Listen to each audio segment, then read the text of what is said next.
आणि यानंतर अन्य काही घडामोडींचा आढावा आपण घेऊया। नाशिक विधान परिषदेच्या जागेवर झालेल्या बंडखोरीला उत्तर देण्यासाठी जळगावमध्ये शिवसेनेच्या रेश्मा काळेंनी बंडखोरी केली।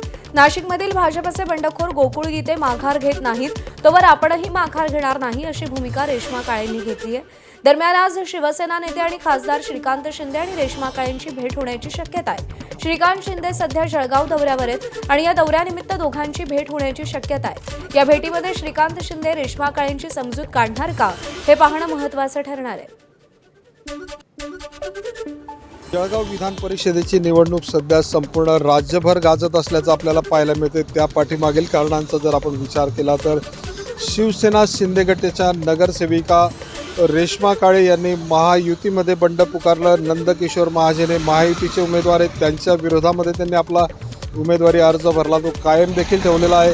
त्यांची उमेदवारी माघार घेतली जाईल किंवा ते महायुतीच्या उमेदवाराला पाठिंबा देतील, त्यासाठी शिंदे गटाचे जे काही ज्येष्ठ नेते आहेत ते त्यांना निरोप देतील आणि ते माघार घेतील, अशा पद्धतीचं वक्तव्य काल गिरीश महाजन यांनी केलेलं होतं। आणि त्यानंतर खरं तर श्रीकांत शिंदे हे जळगाव जिल्ह्याच्या दौऱ्यावरती येत आहेत। संघटन बळकट करण्याच्या दृष्टीने हा दौरा असला तरीसुद्धा रेश्मा काळे यांच्या संदर्भामध्ये त्यांची काय भूमिका असणार आहे, मंत्री गुलाबराव पाटील असतील, श्रीकांत शिंदे असतील, हे काय निर्णय घेतात, खरं तर याकडे सगळ्यांचं लक्ष लागलेलं आहे। आणि ते कोणता निर्णय घेतील यावर खरं तर महायुतीचं भवितव्य अवलंबून आहे असं म्हटलं तरी वावगं ठरणार नाही।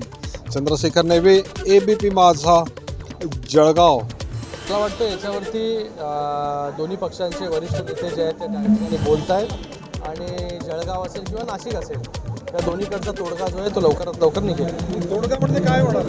तोडगा म्हणजे महायुतीचे उमेदवार सगळीकडे निवडून येतील, ते लवकरात लवकर जो कोण कार्यकर्ता आहे, कार्यकर्ते बघा उत्साही असतात, कार्यकर्त्यांना जे हे वाटत असतं की आपण निवडणुकी लढली पाहिजे, आपली ताकद आहे त्या ठिकाणी, पण अल्टिमेट निर्णय जो आहे हा पक्ष घेत असतो।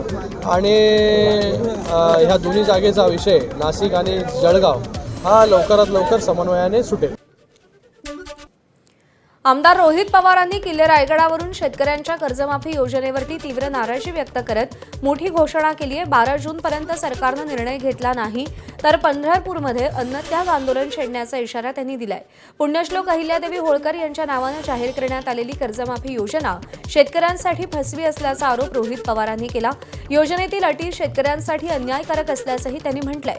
सरकारला 12 जूनपर्यंत अटी शिथिल करण्याची मागणी केली आहे, अन्यथा पंढरपूरमध्ये बेमुदत अन्नत्याग आंदोलन करण्यात येईल असा इशाराही रोहित पवारांनी दिलेला आहे।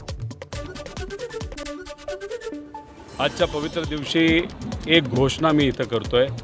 काही दिवसांपूर्वी पुण्यश्लोक अहिल्यादेवी होळकरांच्या नावाने या महाराष्ट्र सरकारने शेतकऱ्यासाठी कर्जमाफीची घोषणा झाली।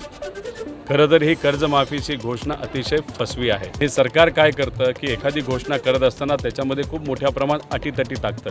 12 जूनपर्यंत सरकारने जर या कर्जमाफीमधल्या अटीतटी काढल्या नाहीत तर 12 जूनला पंढरपूरला शेतकऱ्यांच्या हितासाठी मी असेल व इतरही सामाजिक कार्यकर्ते असतील हे अन्नत्याग आंदोलन तिथं करणार आहेत।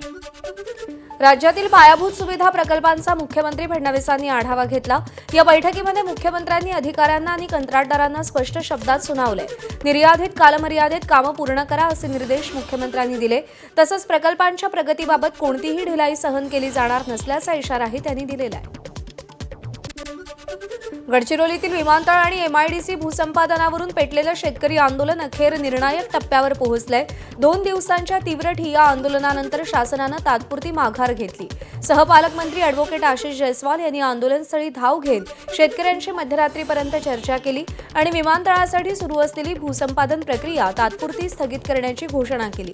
इतकंच नाही तर जिल्हाधिकाऱ्यांच्या स्वाक्षरीचं लेखी आश्वासनही आंदोलकांच्या हाती देण्यात आलं। अंतिम निर्णय मुख्यमंत्री स्तरावरच्या चर्चेनंतरच घेतला जाणार असल्याचंही त्यांनी स्पष्ट केलं। त्यामुळे शेतकऱ्यांच्या लढ्याला मोठं यश मानलं जात असतानाच गडचिरोलीतील विमानतळ आणि औद्योगिक प्रकल्पांच्या भवितव्याकडे आता संपूर्ण जिल्ह्याचं लक्ष लागलंय। लोकांची मागणी की दुसऱ्या ठिकाणी करा, मग दुसऱ्या ठिकाणी कुठं होऊ शकते, जी निवड झालेली आहे, 12 जूनपर्यंत अन्नत्याग आंदोलन छेडण्याचा इशारा त्यांनी दिलाय। पुण्यश्लोक अहिल्यादेवी होळकर यांच्या नावानं जाहीर करण्यात आलेली कर्जमाफी योजना शेतकऱ्यांसाठी फसवी असल्याचा आरोप रोहित पवारांनी केला। योजनेतील अटी शेतकऱ्यांसाठी अन्यायकारक असल्याचं त्याच्यासाठी इथे ओली जागा किती आहे, कोरडवाहू जमीन किती आहे, फॉरेस्टची जागा किती आहे. आणि त्यामुळे विमानतळाच्या संदर्भामध्ये जी भूसंपादन प्रक्रिया आहे त्याला आपण स्थगिती दिलेली आहे आणि हा पत्र जिल्हाधिकारी आपल्याला या ठिकाणी देत आहे. लोक नंदुरबारच्या अक्कलकुवा तालुक्यातील खुर्चीमाळ येथून बियामाळ पाड्याकडे जाण्यासाठी रस्ताच नसल्यानं स्थानिकांना मोठा त्रास सहन करावा लागतोय. रस्ता नसल्यामुळे एका वऱ्हाडाला 4 किलोमीटरची पायपीट करावी लागली. यावेळी वऱ्हाडामधील काही मंडळींनी नवरदेवाला खांद्यावर उचलून घेतलं. या घटनेचा व्हिडिओ समोर आल्यानंतर दुर्गम गावांच्या विकासाचा प्रश्न पुन्हा एकदा ऐरणीवर आलाय. एमआयएम नगरसेवक मतीन पटेल यांची सोमवारी पुन्हा चौकशी होणार आहे. याआधी 3 वेळा मतीन पटेल यांची चौकशी झाली. टीसीएस प्रकरणातील आरोपी निदा खानला आश्रय दिल्यानं मतीन पटेल यांची चौकशी झाली. तसंच आरोपपत्रामध्ये मतीन पटेल यांचं नाव आहे. मतीन पटेल यांनी कोणाच्या सांगण्यावरून आरोपी निदा खानला आश्रय दिला या संदर्भातही विचारणा करण्यात आली. मतीन पटेलचा मोबाईल डेटा, इतर तांत्रिक पुरावे एसआयटीकडून आतापर्यंत तपासण्यात आले. मतीन पटेल इम्तियाज जलील यांच्या संपर्कात असल्याची माहिती एसआयटीला मिळाली आहे. त्यामुळे आता सोमवारी होणाऱ्या चौकशीत काही नवीन माहिती उघडकीस येते का याकडे लक्ष आहे. दरम्यान मतीन पटेलच्या चौकशीमध्ये इम्तियाज जलील यांच्या संदर्भात काही माहिती मिळाली तर त्यांनाही चौकशीसाठी बोलावलं जाण्याची शक्यता आहे.